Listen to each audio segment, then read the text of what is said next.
എന്താണ് ഈമാൻ എന്ന് പറഞ്ഞ കൂട്ടത്തിൽ ഒന്ന് പറഞ്ഞെന്താ? കിട്ടിയത് കൊണ്ട് തൃപ്തിപ്പെടുക ഈമാനിന്റെ 4 ഭാഗങ്ങളിൽ ഒന്നാണെന്നാണ് അലി റളിയല്ലാഹു അൻഹുവിന്റെ വാക്കിൽ നമുക്ക് കാണാൻ കഴിയുന്നത്.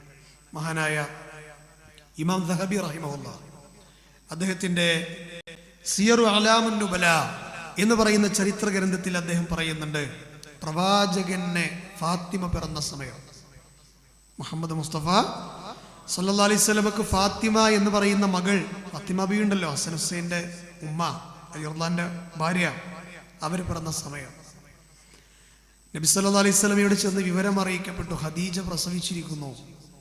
ഖദീജയാണല്ലോ ഫാത്തിമ ബിന്റെ ഉമ്മ. ഖദീജ പ്രസവിച്ചിരിക്കുന്നു, പെൺകുട്ടിയാണ് എന്നുള്ള വിവരം കൊടുത്തു. ഉടനെ കാരുണ്യത്തിന്റെ പ്രവാചകൻ പറഞ്ഞു, റൈഹാനത അശുമ്മുഹ എന്ന് പറഞ്ഞു. റൈഹാനത അശുമ്മുഹ, എനിക്കെൻ്റെ ഒരു സുഗന്ധമാണ് എൻ്റെ മോൾ ഫാത്തിമ, അതുകൊണ്ട് ഞാൻ അവളെ ധാരാളം ചുംബിക്കാൻ പോവുകയാണ്.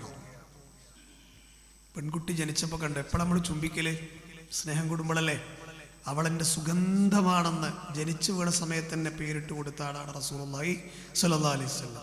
വരിസ്ഖുഹ അലല്ലാഹ്, അവരുടെ റിസ്ഖ് അള്ളാഹിന്റെ മേലാണ്. റിസ്ക് എല്ലാവരും കൊടുക്കുന്ന അള്ളയാണ് എന്നുള്ള പ്രയോഗം നടത്തുകയുണ്ടായി. ധാരാളം ആഹ്ലാദിച്ചു എന്നാണ്.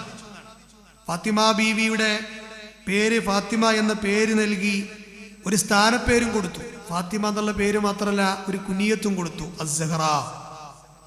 ഫാത്തിമ ബീവിയെ സഹ്റ എന്ന് വിളിച്ചിരുന്നു. അതുകൊണ്ടാണ് ഫാത്തിമത്തു സഹ്റ എന്നൊക്കെ ചില ആളുകൾ പറയാറുള്ളത്. ശരിയാണ് ആ പ്രയോഗം, തെറ്റൊന്നുമല്ല. അതുപോലെ തന്നെ ഉമ്മു അബീഹ എന്നും അള്ളാഹുവിന്റെ റസൂൽ അവർക്കൊരു വിളിപ്പേര് നൽകിയതായി നമുക്ക് കാണാം കേട്ടോ. അപ്പൊ അള്ളാഹു ഹിബത്തായി നൽകിയ, ദാനമായി നൽകിയ ആ കുട്ടിയെ റസൂൽ സന്തോഷത്തോടെ സ്വീകരിച്ച മാതൃകയാണ് നമുക്ക് കാണാൻ കഴിഞ്ഞിട്ടുള്ളത്.